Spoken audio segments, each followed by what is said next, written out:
Assalamualaikum warahmatullahi wabarakatuh. Perkenalkan, nama saya Yofian Hakim Prayogane, NIM A7101808139, mata kuliah Keamanan Jaringan kelas B. Di sini saya akan menjawab dari soal ujian akhir semester keamanan jaringan yang sudah diberikan, yaitu nomor 1A, di mana menjelaskan sebuah resiko maupun sistem keamanan yang dimiliki oleh suatu perusahaan. Baik, yang pertama itu ada resiko dan sistem keamanan. Nah, untuk pengertiannya, resiko itu adalah sesuatu yang akan menjadi suatu kejadian yang mana dipengaruhi oleh faktor kemungkinan atau likelihood berupa ancaman terhadap beberapa kelemahan yang menghasilkan dampak atau impact yang merugikan perusahaan. Kemudian dari sistem keamanan sendiri ialah semua tindakan yang dilakukan maupun aset yang digunakan untuk menjamin keamanan dalam sebuah perusahaan. Nah, kemudian ada klasifikasi resiko. Dibagi menjadi beberapa, yaitu yang pertama hazard risk. Contohnya fire, flood, theft, etc. Klasifikasi selanjutnya yaitu ada financial risk. Contohnya price, credit, inflation, etc. Lalu ada strategic risk, competitive, technological innovation, regulatory change, brand image, damage, etc. Operational risk, contohnya IT, capability, business operation, security threat, etc. Nah, untuk resiko sebagai fungsi itu bisa dirumuskan risk sama dengan probability kali frekuensi kali impact. Dan risk sendiri merupakan threats ditambah vulnerability ditambah asset value. Selanjutnya, klasifikasi ancaman dikaitkan dengan informasi dan data. Yang pertama ada loss of confidentiality of information. Maksudnya, informasi diperlihatkan kepada pihak yang tidak berhak untuk melihatnya. Jadi informasinya hanya diperlihatkan kepada seseorang atau pihak yang tidak berhak untuk melihatnya. Loss of integrity of information itu maksudnya informasi tidak lengkap, jadi tidak sesuai aslinya atau telah dimodifikasi. Loss of availability of information, maksudnya informasi tidak tersedia saat dibutuhkan. Lalu ada loss of authentication of information, yaitu informasi tidak benar atau tidak sesuai fakta atau sumbernya yang tidak jelas juga. Kemudian ada metodologi manajemen resiko. Itu ada identifikasi aset. Jadi yang pertama dilakukan itu adalah mengidentifikasi sebuah aset. Kemudian ada analisis resiko. Lalu ada juga tindak lanjut dari setelah analisis resiko. Yang pertama, identifikasi aset. Aset informasi merupakan database, bisa berupa file data dan juga dokumentasi sistem manual pengguna, materi training, atau prosedur. Aset perangkat keras itu meliputi perangkat komputer berupa server, storage, workstation, dan lain-lain.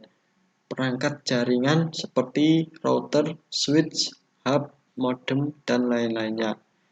Perangkat komunikasi seperti PABX, telepon, faxmail, termasuk komponen dalam perangkat. Kemudian identifikasi aset cons itu adalah aset perangkat lunak, yakni sistem operasi, perangkat lunak aplikasi, perangkat lunak bantu. Ada juga aset infrastruktur power seperti power supply, AC, dan rak. Untuk aset layanan itu ada layanan komputer dan komunikasi. Nah, untuk dasar penilaian terhadap aset, nilai beli itu sama dengan pembelian awal dan biaya pengembangan aset. Dasar selanjutnya nilai wajar pasar. Ada nilai buku, yaitu nilai pembelian dikurangi penyusutan. Untuk pentingnya nilai aset itu bisa digunakan untuk menentukan analisis biaya keuntungan, bisa digunakan untuk keperluan asuransi, dan pentingnya dapat membantu mengambil keputusan dalam memilih tindakan penanggulangan terhadap pelanggaran keamanan. Selanjutnya, klasifikasi nilai aset. Untuk klasifikasi nilai aset terdiri dari rendah, yaitu kehilangan fungsi aset tidak mengganggu proses bisnis untuk sementara waktu. Nah, untuk tingkat sedang, kehilangan fungsi aset mengganggu proses bisnis. Untuk tingkat tinggi, kehilangan fungsi aset menghentikan proses bisnis. Nah, perlunya analisis resiko itu apa? Yaitu satu, memberi gambaran biaya perlindungan keamanan. Kemudian mendukung proses pengambilan keputusan yang berhubungan dengan konfigurasi HW dan desain sistem SW.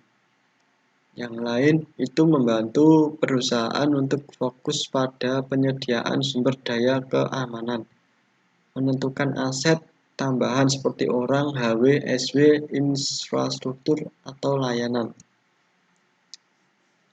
Nah, 3 respon terhadap risiko itu meliputi avoidance, yaitu pencegahan terjadinya risiko. Untuk transfer, itu penglihatan risiko dan responnya ke pihak lain. Contoh, asuransi. Respon terhadap risiko selanjutnya itu mitigasi.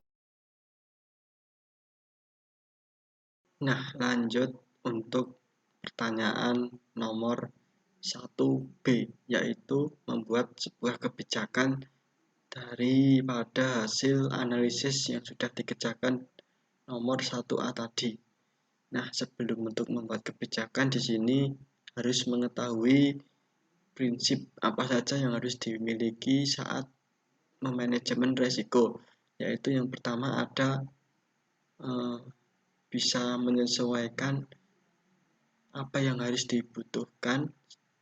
Kemudian ada dinamis dalam responsif terhadap perubahan. Selanjutnya, memfasilitasi perbaikan berkelanjutan. Kemudian merupakan bagian dari pengambilan keputusan dan juga sistematis. Bentuknya juga terstruktur dan tepat waktu. Nah, untuk diketahui terlebih dahulu siapa yang memiliki resiko. Itu ada beberapa, yaitu resiko ada di lingkungan organisasi. Kemudian ada jika Anda mengelola unit bisnis, Anda memiliki resiko, itu pasti. Nah, untuk pemilik resiko memiliki tanggung jawab untuk mengidentifikasi, mengukur, memantau, mengendalikan, dan melaporkan resiko kepada manajemen untuk meningkatkan kesadaran resiko dan prioritas ulang kegiatan dengan analisis resiko yang efektif. Selanjutnya ada juga tantangan dalam implementasi manajemen resiko, yaitu harus ada tantangan berupa dukungan pimpinan. Selain itu, rasa tanggung jawab dan akuntabilitas, kemudian ada pengukuran resiko, lalu korelasi ke strategi perusahaan, kemudian manajemen by ear, lalu ada juga pelaporan resiko gunanya untuk mengetahui bahwa adanya sebuah resiko. Nah, untuk alasan umum untuk tidak melakukan manajemen risiko sendiri adalah fungsi dalam organisasi tidak memiliki risiko. Nah, jika dalam fungsi organisasi tidak memiliki risiko, ini menjadikan alasan untuk tidak melakukan manajemen risiko. Kemudian ada program atau aktivitas terlalu kecil untuk melakukan manajemen risiko. Nah, jika mempunyai program itu kecil, berarti itu tidak dapat melakukan manajemen risiko, mengidentifikasi risiko buruk bagi karir pegawai. Terus manajemen risiko membuat lebih banyak pekerjaan. Unit bisnis tidak bisa memprediksi apa yang akan terjadi dari sekarang. Jadi untuk manajemen ini tidak bisa memprediksi apa yang akan terjadi sekarang maupun nanti. Dan alasan lain yaitu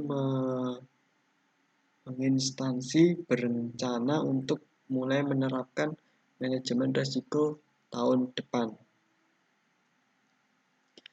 Selanjutnya, menjelaskan risiko dan contoh yang baik. Nah, untuk penjelasan risiko sendiri ialah pegawai memalsukan hasil laporan yang mengakibatkan pembatalan program, hilangnya dana, dan membahayakan reputasi yang dimiliki ke perusahaan karena kurangnya sistem pemeriksaan internal yang dilakukan.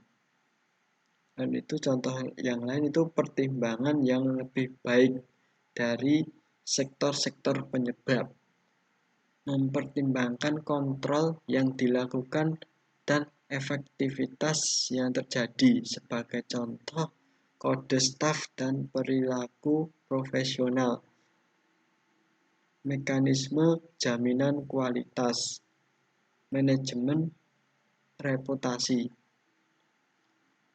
dan lain-lain. Nah, untuk menganalisa resiko itu bisa mempertimbangkan yang pertama penyebab dan sumber resiko. Sebelum itu harus tahu dulu apa penyebabnya sehingga membuat resiko itu terjadi dan dari mana sumber resiko itu berasal. Kemudian ada kemungkinan dan dampak tertentu akan terjadi.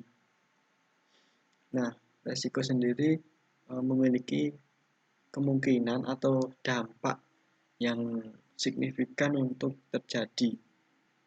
Analisa resiko yang lain untuk dipertimbangkan ialah faktor-faktor yang mempengaruhi kemungkinan dan dampak. Kemudian ada kontrol yang ada.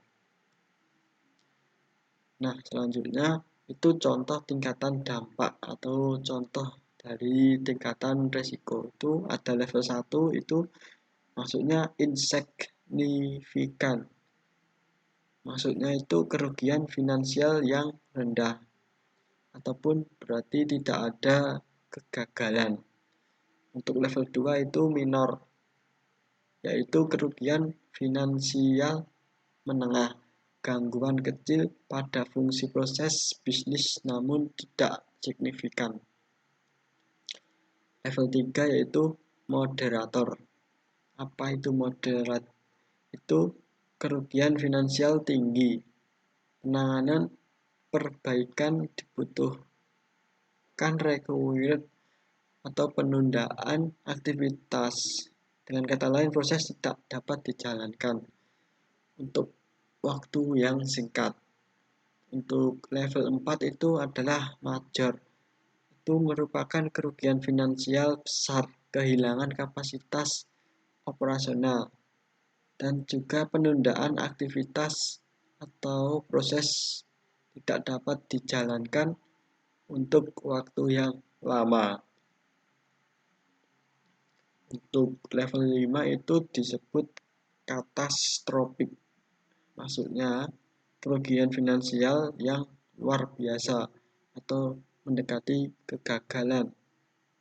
Jika dalam bentuk persen itu lebih dari 75% proses operasional atau pada sebagian besar unit bisnis itu telah gagal untuk dilakukan proses. Lalu ada pengendalian resiko. Itu penanganan resiko dapat meliputi 1. Menghindari resiko, mengurangi sumber resiko, jadi bisa dikurangi untuk sumber-sumbernya.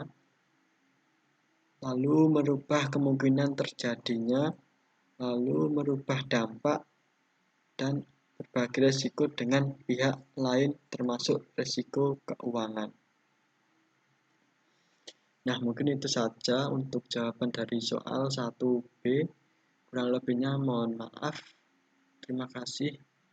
Sekian, wassalamualaikum warahmatullahi wabarakatuh.